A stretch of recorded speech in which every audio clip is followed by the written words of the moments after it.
Oh, then who can pass this up? Hold on. Mr. Dialing. There we go. Bring it up. What's up, guys? Oh man, oh, you know what's me. up.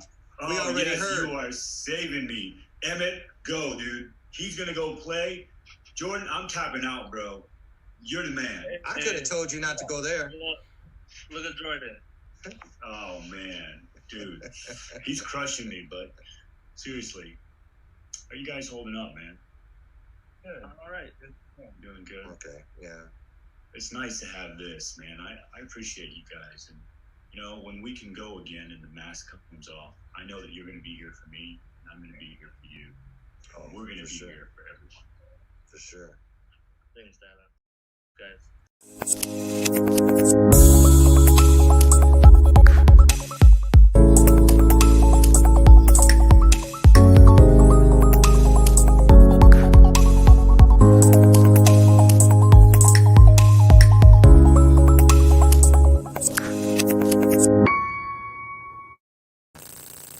Well, welcome everybody. Welcome. Yay! Welcome to tonight's conversation. Not just any conversation, but the conversation. We're here tonight, 6 of us in total, spanning from 13 years to 57 years. Those are different generations. Every one of us is from a different decade. And we're here tonight to share with you, to speak with you, to listen to you, and to speak and share our truths with you. This coronavirus, this pandemic, the quarantine and all that comes with it, all that it means, has changed our lives forever. The last pandemic was in 1918, as you saw at the opening of the show. And here we are, living within the next one. There have been some in between. I didn't even know about it, to keep it real. And so tonight we're here with 6 different men, starting at age 13 with young Jordan, then 15-year-old Cedric Peterson from Ventura, California, 26-year-old DJ from Milwaukee, Dylan Ali in his 40s. We also have Cedric Riley in his 30s, and me, bringing up the rear, the anchor age, 57, from Chicago. Why are we here? We're all men of color. We all, just like all of you, have been living with something that we could have never imagined for the last several months, and it's not close to being over. So we thought it was time to have a conversation from a male perspective, and we want to hear what you would like to know and what you have to offer. So feel free to drop all of your comments and things into the chat box, the comments, and we'll do our best to get them answered for you. We're going to start right now. Let me get this out of here. Let me get these guys in here. There's Carson. There is Dylan. There is Mr. DJ. There is Cedric. And now I have to go and get Mr. Let me get rid of this one so that he can come in. Okay, and there he is. Last but not least, young Jordan. How's everybody doing tonight? Wonderful. How are you, Loren? Good. How are you? I'm awesome. I'm here. And I'm the one that gets to get away with all the senior moments tonight because I'm the oldest. And as I look across the screen, I see myself in each of you. I remember when I was Jordan's age in the foster system. I remember Cedric, and you were in the system as well. I remember when I was your age, DJs and Dylan's. I was all of those ages. And Jordan, you're headed towards where all of us are. And the fact is that in this world, there are some of us that have more life behind us than we have in front of us. And here is the fact that we're going to talk about tonight. As proven here tonight, I am proof that you're never too old to be the student, and young Jordan Crawford is proof that you're never too young to be the teacher. So we're going to start tonight by talking about our experiences since this COVID-19, this pandemic has been within us, within our worlds, affecting us, our families, our friends, and our overall lifestyles. So I just want you guys to each take a moment to introduce yourselves. Starting, we'll go down from oldest to youngest. So Dylan, say hello to the folks and tell them where you're at and who you are. Absolutely. Thank you so much. It's an honor and a privilege to share this space and time with you gentlemen. I am calling in, and I'm coming to you live from Milwaukee, Wisconsin. It's about 2 hours north of Loren here. And I played a role of father and husband to my beautiful wife Allison, and our son Emmett, who's 9. Outside of that, I also play a role as a coach and professional speaker. So thank you so much for having me as part of this panel tonight, folks. Awesome. We're going to go with DJ. Yeah, go ahead, man.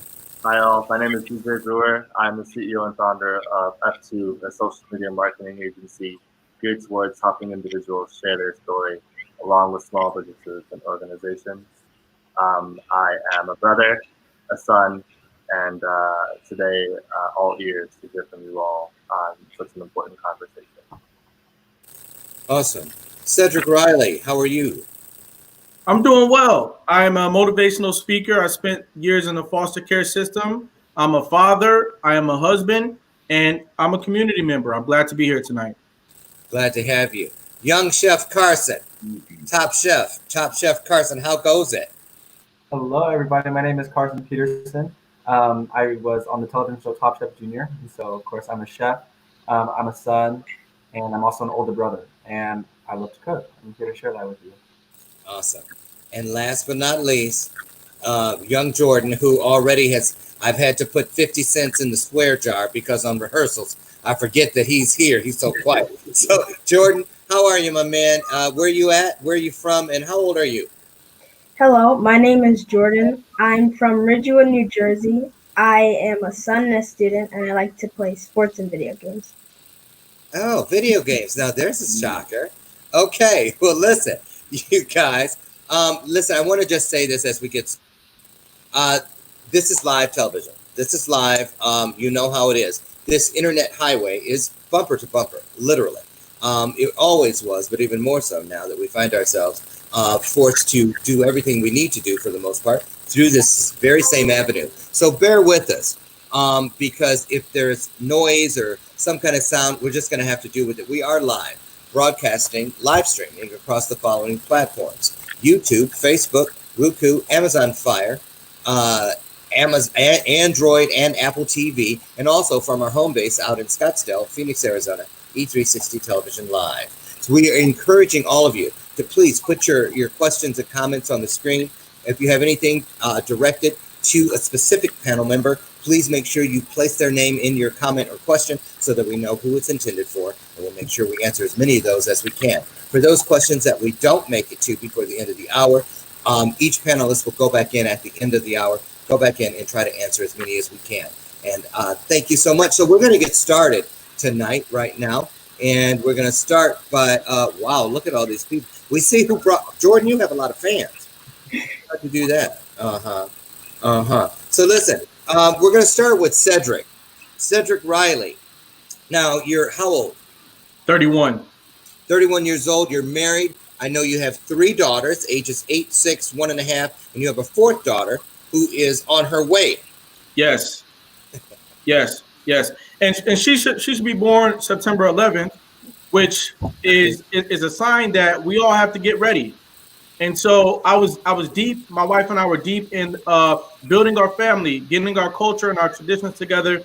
And then we were shocked by the news of the coronavirus spreading across, the areas where we live. And so, our train has sort of come to a halt, and we've had to reposition. And so it's an exciting time, and we are in anticipation of our daughter, and we're doing the very best we can to get ready for that. Awesome. DJ, tell everybody where you're from, what's going on in your life, and what brought you here tonight. Yeah, so I'm based out here in Milwaukee, originally from South Africa, but being involved in this conversation and getting used to the new normal, I realized that this is a good time to be aware of how my actions affect those around me, specifically my family. My family is my everything, and every day being away from them is actually helping them stay alive in this situation. This is very hard for me, but something I'm getting used to. Right. And you're a millennial, so I can't wait to get in here with you. And then don't worry, darling, I didn't forget you. I'm going to put you on the anchor side before me because we're the 2 eldest here. And I wanted to get to these youngins first. Carson, you are how old and what part of the country are you hailing from tonight? I'm 15 years old, and I'm from Southern California, Ventura, California, specifically right at the beach. And I'm here because of the word generational healing. And what this I think is going to do for people is it's going to provide connectedness. We're all from different generations, and everyone watching can identify with at least one of us. And it's that kind of connectedness that gives people drive and lets them know they're not alone. So I think it's a really awesome thing. We're all here together. Beautiful, beautiful. Hey, Jordan, what's it like for you being the youngest panel member here at the ripe old age of 13? And I'll probably bring that up again before the night's over. How do you feel about being here with the rest of us? At first I was unsure if I wanted to be a part of this panel, but now I realize it's important to share my thoughts and opinions and spread out to the world. Mm-hmm. Everybody, Jordan was in the audience of one of my speaking engagements in New Jersey at the front end of this year in January. And as I was setting up on the stage, I looked down, he was sitting at my table. And I headed over there, a bunch of adults. I was like, who are you? But he just had this thing coming out of him, this aura. And I now know why. This is one of the most brilliant young men I think I've ever encountered. And Jordan, I just want you to know what a blessing it is to have you here. And I love you. You're a special young man. So everybody, we're going to get started. We have some questions, but we want you to know that we want to hear from you as well out there. So if you have any questions, like I said, drop it in the comments here, and we'll get them up on the screen, and you can direct your questions to the specific panel member of your choice. But we're going to start with you, Cedric Riley. Cedric, you have two families. You have a biological and an adopted family, same as myself. And what are the ages of the two patriarchs within both of your families? And how did the context of your conversations with these two patriarchs evolve due to this pandemic? So one of them is 63. The other one is about 54. And so we went from having casual conversations about, upcoming holidays and, did you call grandma? Did you call mom? How's everything going? Just general conversations to a call to action. Are you prepared to take care of your family? Do you have a deep freezer? Is your deep freezer stocked? Do you have herbs? What sorts of things are you putting into your body and your children's bodies to make sure that if you all are quarantined for an extended amount of time, that you guys are going to come out on the other end of this healthy? And so those were some direct calls to action that I discussed with my uncles to make sure that I can help my family steer through this crisis. Okay, awesome. So let's move to DJ. DJ, my first question for you is: your primary stream of income was pretty much eradicated just weeks after the arrival of the COVID-19. However, you somehow chose to capitalize on the experience by launching your own social media marketing agency. So I want to know, and the world wants to know, why now, and what was preventing you from making this bold move prior to COVID-19? Yeah, so prior to the pandemic, I was working and under the mindset that I would have to work my 9 to 5 and then really work on that too. And I was down to do that, but as the pandemic hit, I realized that I have an opportunity to, we say this a lot on the promotional pieces, thrive behind the mask during the time that's been allotted to me. And so I took it. And the time that I had, I went for it. And the pandemic has brought something out to me, which is being a millennial and a social butterfly, being alone in my home, in my four walls, challenges me to be friends with myself. And so it's been teaching me how to trust myself. And the pandemic has taught me how to trust myself on my dreams and my passions that I have. And right now, that has always been to help people share their message in a powerful way that produces impact. And right now, that is through social media. Okay, awesome. Young Carson, Chef Carson from Top Chef Junior. Now, Carson, as a 15-year-old high school student who's active in a multitude of activities, let's say you're a chef, you train in rowing, etc., all these different things going on. Your social life is pretty much everything. How long did it take after the pandemic was upon us for you to truly feel that things were not going to return to your version of normal for quite some time? And what were your thoughts regarding the loss of your entire social life as you knew it? When the pandemic information, I was in school, and it started off. We all heard about it coming from Wuhan, and it started off as a joke. People were making a joke out of it. They were pretending to cough on people, and then pretty soon reality hit us, and we were like, school's about to stop, and it was kind of a shock. It was a shocker moment, and the day that we were told, school is over, I remember I was just at home, and I think I sat in my living room the entire day. It was like, without school and without those, things that I do during normal life, it was like I didn't know what to do. That is my entire social life in life. And so what I've begun to realize during this, and what the pandemic has helped me realize, is that during moments like this, it's important to see the light at the end of the tunnel. And that for me is getting better at the things I love, which can be cooking or rowing, taking the time to improve upon those things. Awesome. That's great answers. Great answers here tonight. And Dylan, Ali, how are you, sir? Wonderful, my man. Wonderful tonight. Good. Thanks for being here. It's really important that you're here because, Dylan, you're the father of a 9-year-old son.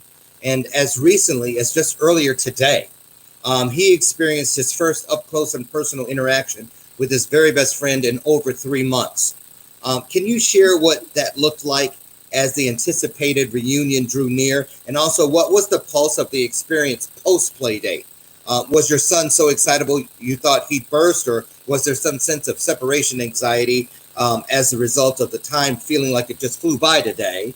And after having not seen each other for so long, what was that like for you, your son, and also his best friend? Absolutely, Loren. So I think, the framework before the experience is, he said to me, I think not even a week ago, Dad, I haven't seen Sully in 3 months. And so that hit me. Like, I'm okay being an island, right? As men, we are taught to be tough and to wear it on the external and kind of put that stuff away. But, my son has no filter and he genuinely misses his friends. So we didn't allow an anticipation built up, right? Once we had everything locked in, we just gave it to him and he was so excited. And he went over, he had a sleepover, they jumped on the trampoline all morning. And then he got home around midday today, and he is still riding that high. And what it really made me recognize as a parent looking at an experience like this and just looking at the simple interaction of jumping on a trampoline together. We're all coming out of this thing in a very highly emotional state. And my thing as a parent looking at it, I love seeing him have the fun, and I love seeing him with excitement. But what's really important to me is, what is that dialogue between those two? Right? And I think as parents, we really have to be consciously aware of what that energy is like between the families that we engage with and the kids that we play with. And so now there's, right or wrong, good or bad or indifferent, like, we have to have a little bit more scrutiny around how we allow our kids to engage today, because it's so much more impactful, those one-on-ones. That, less than 24-hour period that he spent with Sully was probably the equivalent of 3, 4, maybe 5 play dates, right? Cedric, as a father, I see you glowing over there. You're feeling this. But these are things that we have to take. Like, he loved it, but there's a lot more to take into consideration after the play date. Absolutely. I would have loved to have been a nanny cam in the room where the two boys were playing, to hear what they really came together and shared as far as their fears and this, because I know how I was at that age, at 9. You're one way in front of adults. But then when you get with your peers, and Jordan, you're next, so we're going to talk to you about this as well. But, when you get in there, you're like, dude, what the heck? What's going on? You know what I mean? Right. So so that's very, very interesting. Mr. Jordan Crawford, our youngest panel member. Jordan, you do realize that you are the youngest member of our panel at the ripe old age of 13, right? Yeah.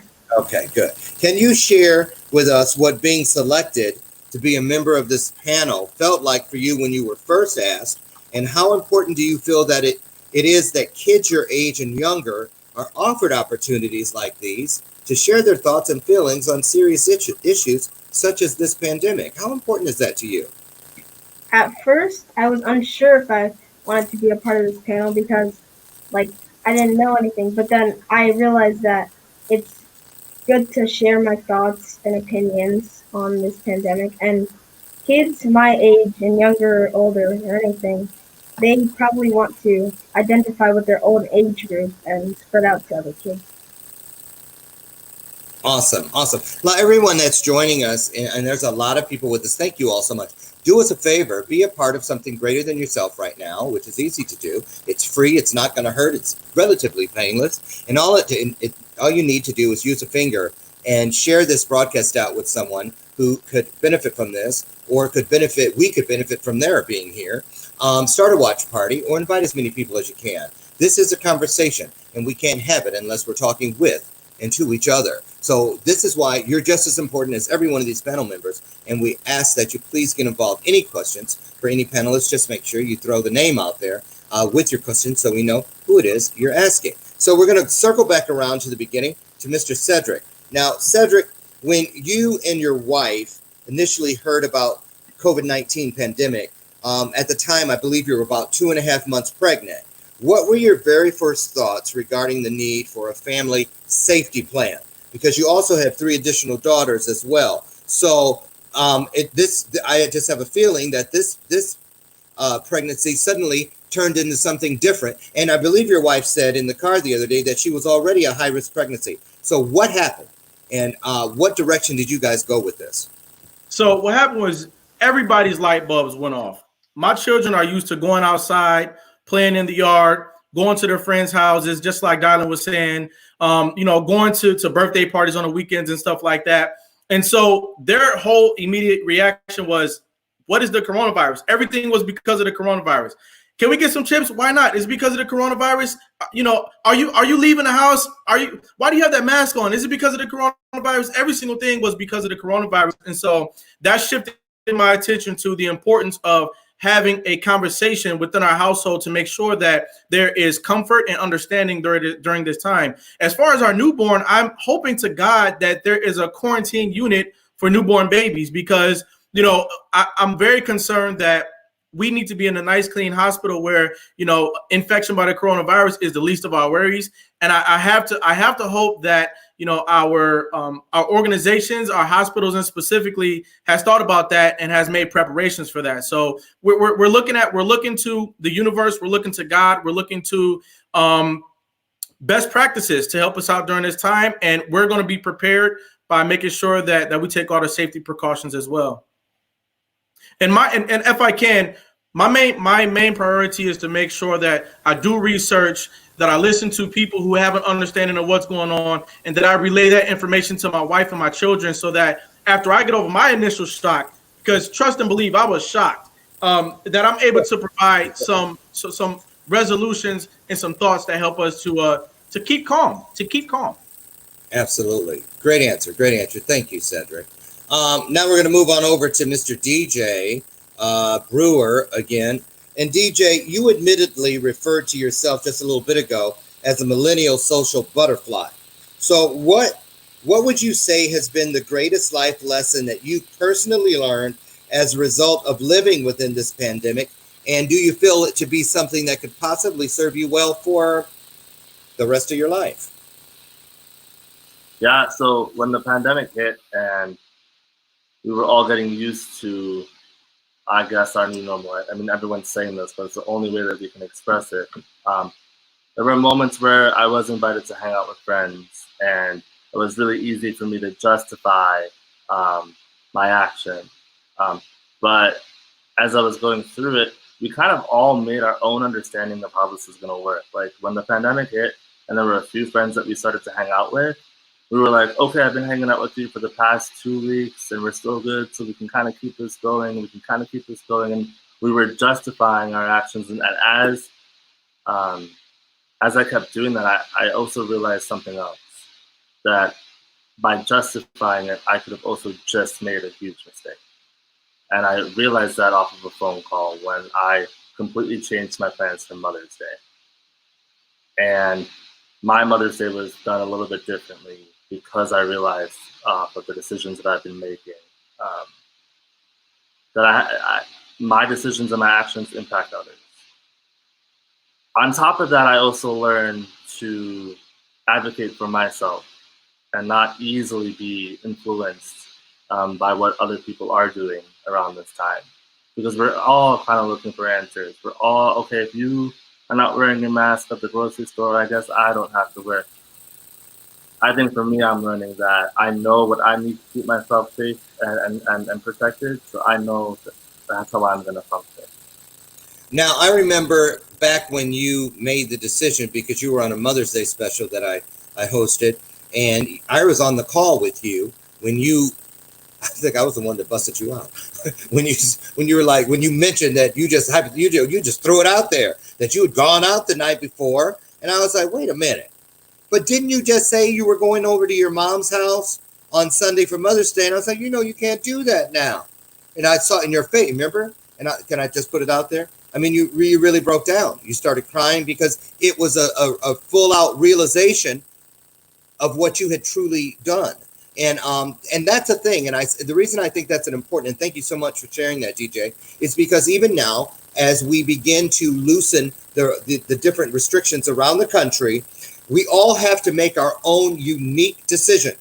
Just because they said it's okay to go, you still have to look at the numbers. You still have to follow how many new cases in your area.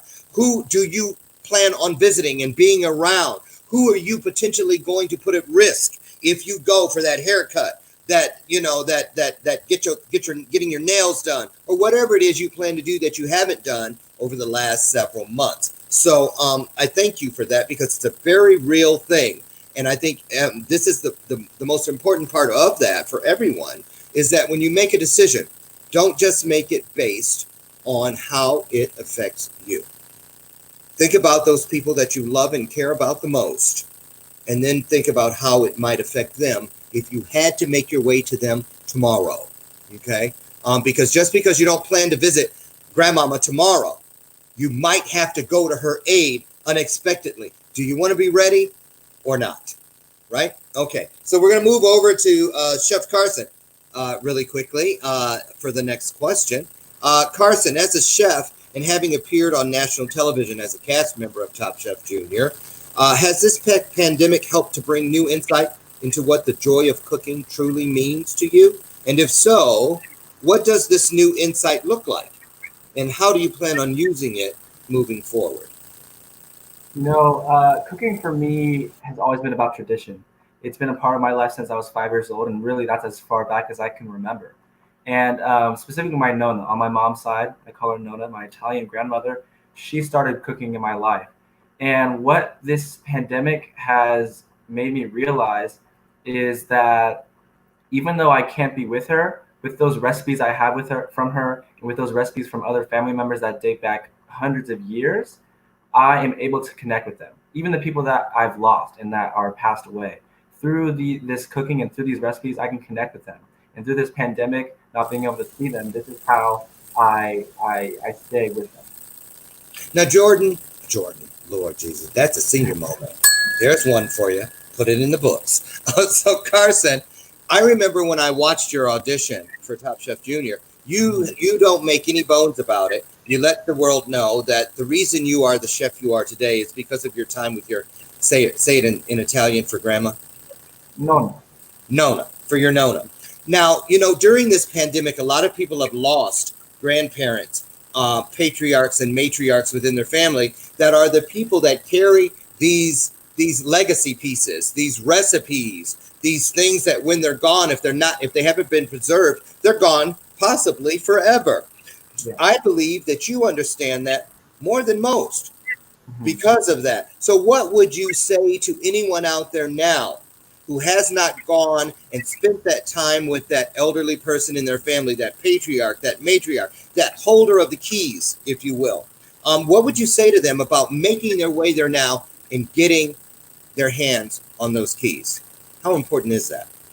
The best thing I have to say is that don't wait for something to happen in order for you to realize this.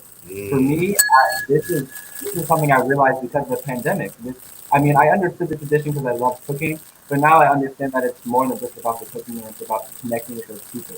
So right now, you can take the moment, now that you know this, and connect with them. And you don't have to wait for something to happen and something dramatic and something awful in your life to make you realize this. Awesome. Absolutely right. Absolutely right. 100%. Thank you. Now, Mr. Jordan, you still with us? You awake? What's going on, man? Jordan, you've experienced this horrible virus up close and personal. Not once, not twice, not 3 times, but 4 times now, correct? Yeah. Can you tell us who in your family was affected by the virus and what was the eventual outcome? 2 uncles, an aunt, and my grandma were affected by this virus, and the outcome was that my grandma, she thankfully recovered, but my 2 uncles and aunt sadly passed away. So your grandma made it through, thank God, but you have 2 uncles and an aunt who all lost their lives to this virus. Yes. Now, I just want to ask, by a show of hands for the other panel members, have any of you lost 3 family members? Anybody? No, I haven't either. This is part of this message, this conversation right here. You have a person that's almost 60. That's me. You have Dylan, who's in his 40s. You have Cedric in his 30s, DJ in his 20s, and Carson, who is in his mid-teens. And the person who's lost the most people to this pandemic is our youngest panelist at 13. Never too old to be the student, and never too young to be the teacher. Jordan, what lesson do you think you will remember long from now? So long that when the day comes that you might have your own children, you would want to share this lesson with them. What do you think that lesson would be? What do you think that takeaway from your experience here? Because I don't think you'll forget this. Do you? No.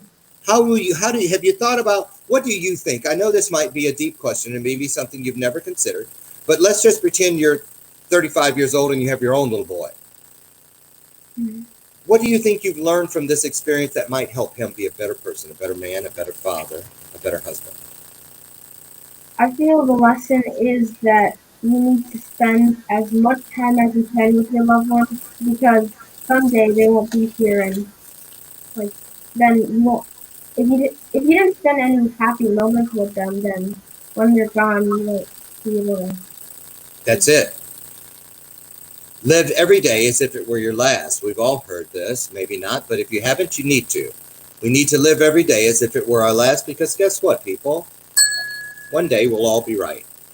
None of us will ever be as young again as we are right now. Why put off things for tomorrow that you can do today? Think about it, and then be about it. Dylan, question for you. Thank you so much, Jordan, for that. I know that couldn't have been easy, but thank you so much.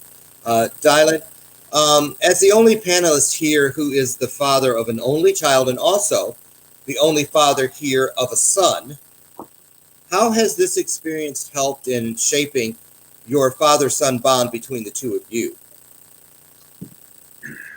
I think I'd like to talk about an experience of homeschooling, right? Number one, we are not homeschooling. We are home crisis schooling.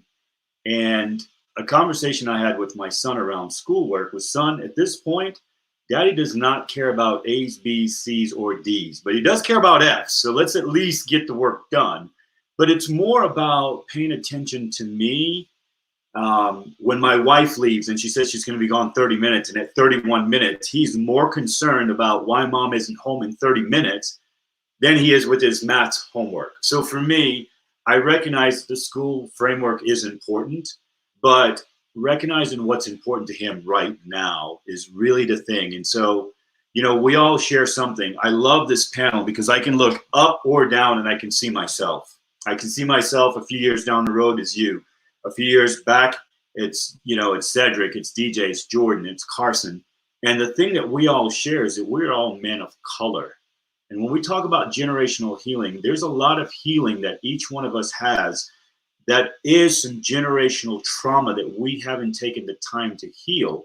And now, as a man of color and my own insecurities that cause me to work hard because I feel like I'm coming from behind, man, if I get so wrapped up into that world right now about trying to prove my worth, what's it going to do to the next generation? And I think it's a great time for us, as particularly as men of color on this panel, to stop and recognize that we also have some healing from past generations that we can heal ourselves. And when we can do that, it allows us to recognize the healing that is taking place right now. And for my son, it's way more than any A, B, or C. So the homeschooling thing has really led me to get into a place where I pay more attention to his feelings than his words. And then I make sure that I've adjusted my calendar. So for example, now I wake up and I schedule office hours from 5 a.m. to 7 a.m. So now I don't have an opportunity to yell at him when he comes bursting in and he has an emotional need when daddy's in the middle of a call and it's business, right? I can't do that. You got to wait. No, I'm hedging my bets on my son, on my healing, on his healing. So for me, this whole thing has really painted a canvas or created a canvas for us to create this picture of what true connection is. And it's not about speeds and feeds. It's not about grades. It's not about revenue. It's about me being the leader for my son so that he can grow into the leader that he is for the next generation to come. Amen. Nicely said. Thank you so much for that, Don. We have a panel. Thank you, Tracy. A question for the entire panel. So you can just give me a thing like this, a raise of a finger or hand, if you have something to say about this. Ani says, I have a question for the entire panel. What's been one positive thing that's happened in your life during the pandemic? Cedric, I see Cedric, and then we'll go to you, DJ. Cedric, what say you? I've had more time. I've had more time to listen to my children, to be present, to hear them out, to meet them where they are, and to just meet them and help grow them way more than I was before. I mean, before this pandemic, I was leaving before they woke up, and I was getting back hoping that I caught them before they went to bed.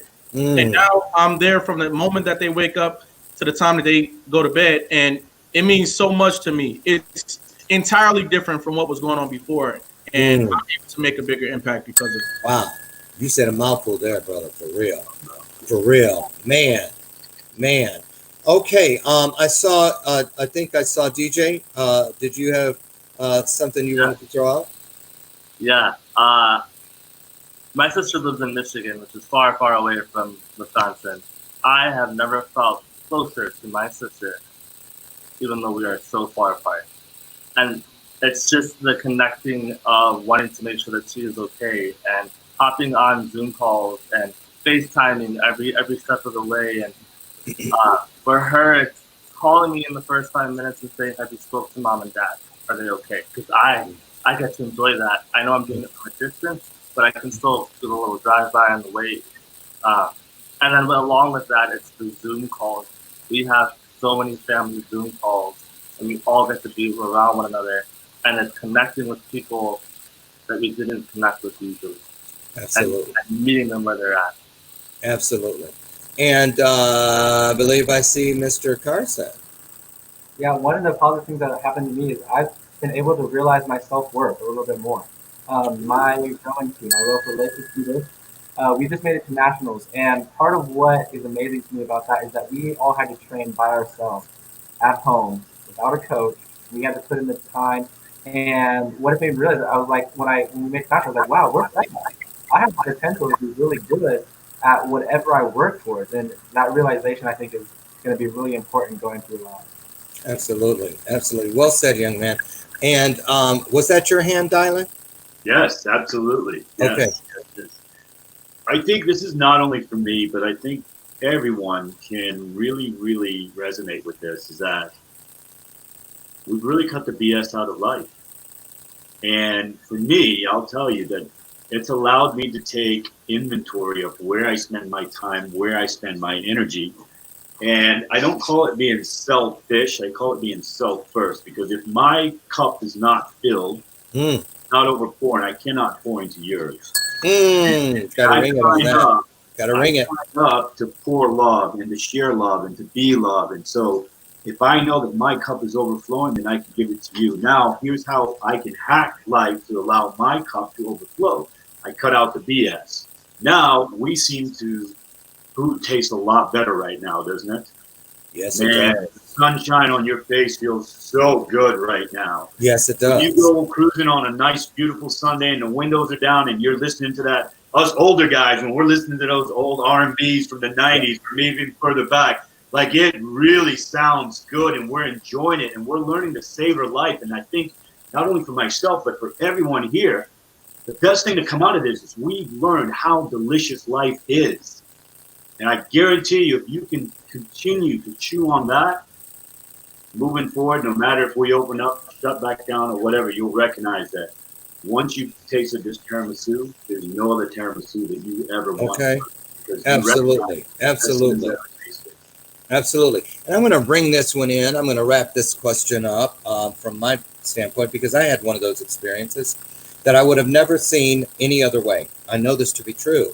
And my take on that for me personally was about 3 weeks before we started seeing things in the press about the pandemic and COVID-19.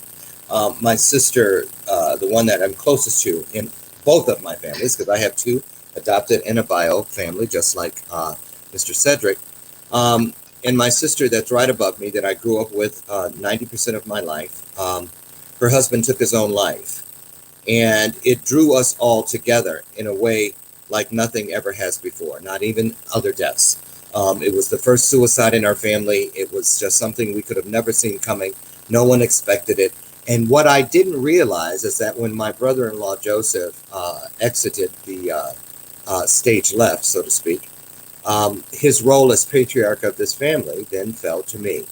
The pandemic threw me right into the nucleus of being that person for this family, which made me suddenly take so many things more seriously, to listen a little bit more closely to the nieces and nephews, the cousins and grand cousins, and all those people that call on you, because you're the person.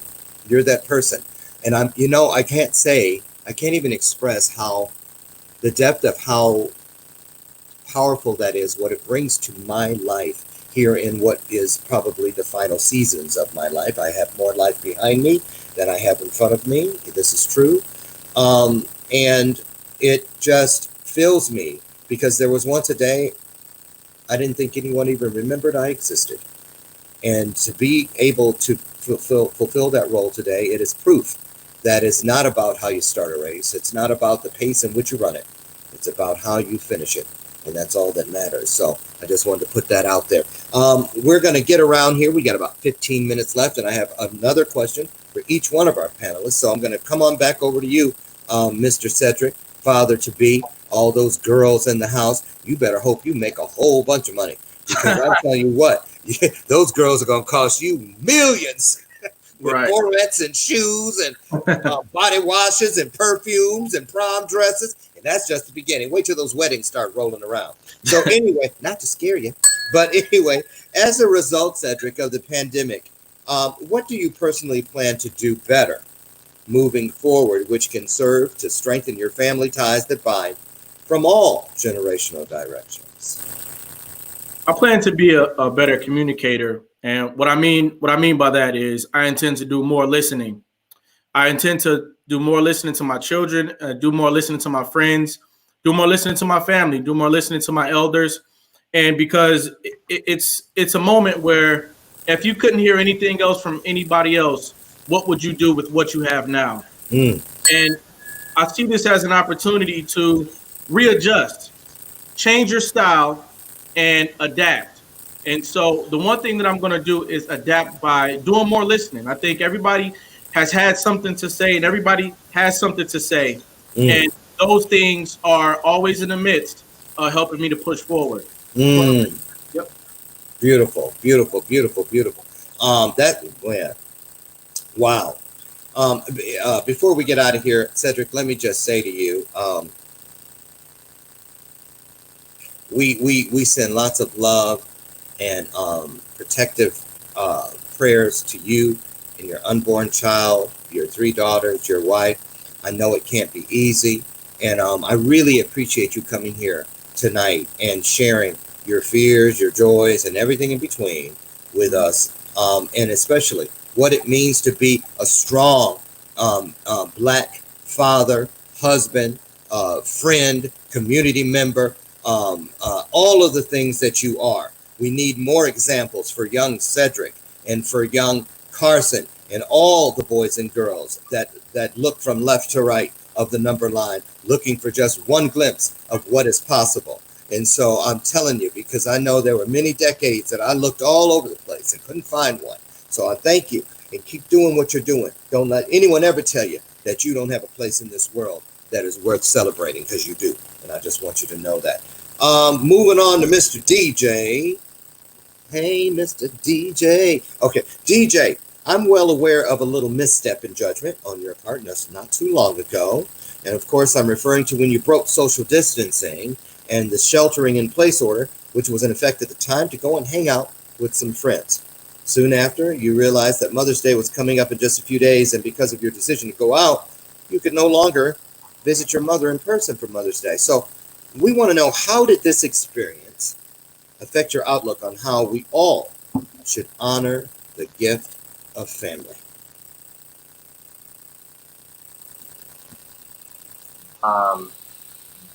Knowing for me, knowing my boundaries and limitations and respecting that and not being easily influenced. Here's the reality of things. For many people, the states are opening up and we get to decide if we're going to participate. And it may look beautiful and it may look pretty and the sun might be out and whatever, but we don't know what we don't know. So the moment where I realized what I could have done if I visited my mom on Mother's Day has made me realize that as the state opens up and the world is my oyster again, I will strategically decide how I will handle that for me. So that, again, 2 weeks or 3 weeks or a month goes by, I did all that I needed to do, not only to protect myself, but to protect my family. Not from fear, but with love. Awesome. Awesome. Thank you for sharing that. I really appreciate that, DJ. Carson, you have the dynamics within your how actually have the dynamics within your household changed or grown, wherein it pertains to the depth or quality of the everyday conversations that you find yourself having now with both your parents and your 6-year-old sister? So what I really mean is, has this pandemic changed your personal view of just what your family means to you and how much your family means to you? Before this pandemic, I woke up at 6 in the morning. School started at 7, ended at 2:30, and then right from there we go to rowing, and I get home at about 7:30. I study and I practice my instrument until maybe 10 o'clock at night. I go to bed. Now that the pandemic is here, all of that time is being spent with my family. And so what that has brought me to realize is that they are the most closely related, both through blood and intellectually, people that I have. Like they're the most understanding people that I can ever have in my world. And what it made me realize is that whenever I'm going through something or whenever I have something in my life, I'm always going to have, these people right now with me. And before that, it's never really something I thought about, but it's brought me to this kind of like solace. It's kind of like, wow, I'm so lucky to have these people in my life.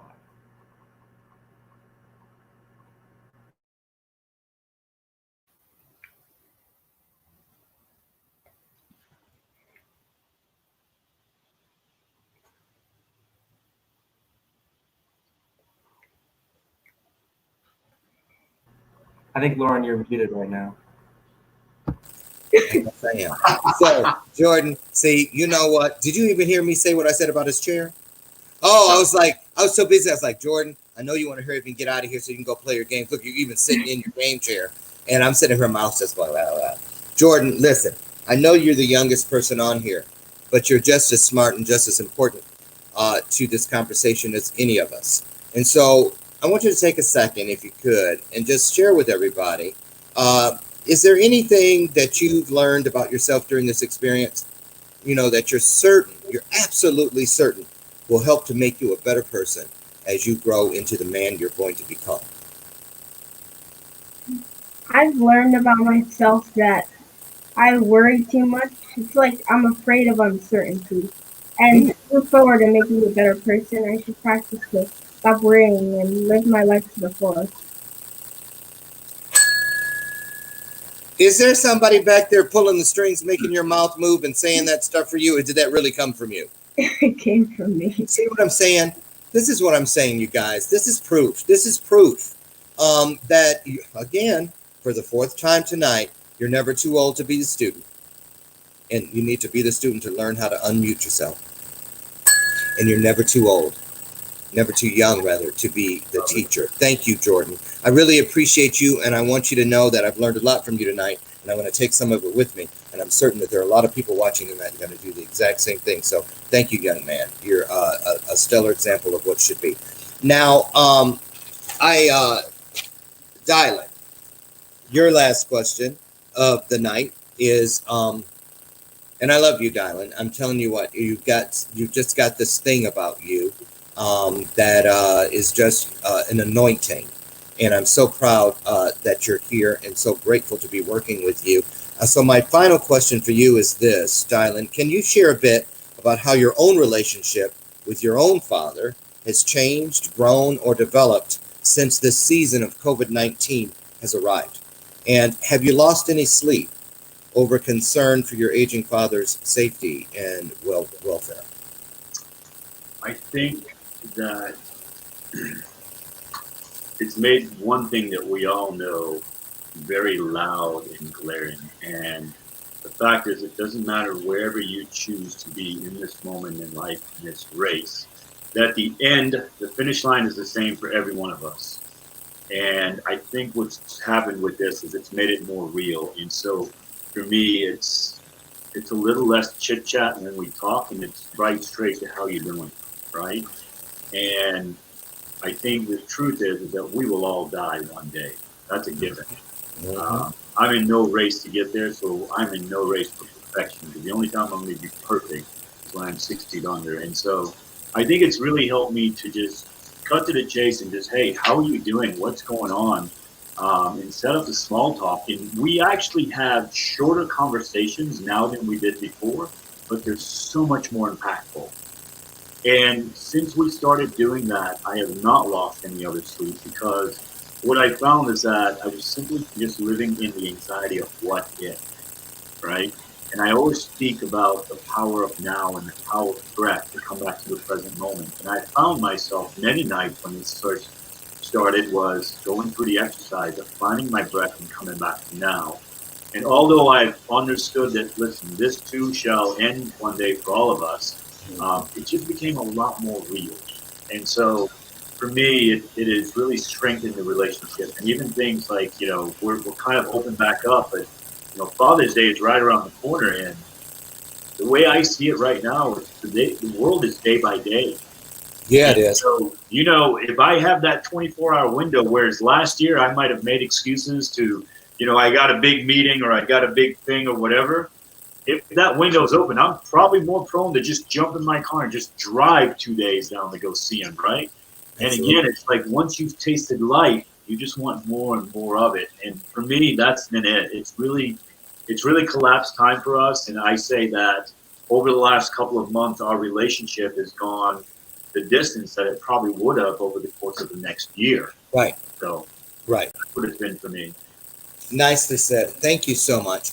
And the purpose tonight, everyone that's watching, and those of you that will catch the replay of this, and I hope there's a lot of you, is this is a conversation. The purpose of tonight for all of us has been this, to remind each other that we don't need to just pick up the phones or get on a Zoom call for game night, or just to talk about, did you hear the latest corona news? Did you see the numbers for today? Our conversations cannot be dictated by fear. And we need to offset that from all the outside sources, the media, innuendo, rumor, and all of the rest, by having real heart-to-heart, elbow-to-elbow, knee-to-knee, and eye-to-eye conversations with the people that mean and matter the most to us. When someone that you love is going the wrong direction, you don't say, oh, I want to talk to you. You grab them, you hug them, you You stand in front of them, you block their path, whatever you need to do, and you look them in the eye and you say, we need to talk. That's how you know that it's important, that it's real, and that you can trust the person who wants to have the conversation. So please remember that we don't know what tomorrow holds. We don't know what next week will bring. We don't know if the decisions being made by the CDC or the president or our governors or anyone else are going to be the right ones overall. But what we do know is that when we call or we stop and we make time to talk to each other, you can just feel the truth. Why? Because the truth has a ring to it.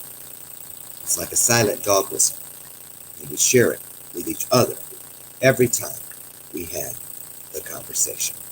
I want to thank all of our panel members for being here tonight. We're going to have the same sort of thing, but from a female perspective, in just about 3 weeks, headed up by my good friend, Angel Libas. And she's going to have herself and 5 other women covering the age gamut so you can hear the same type of thing, but from a female perspective.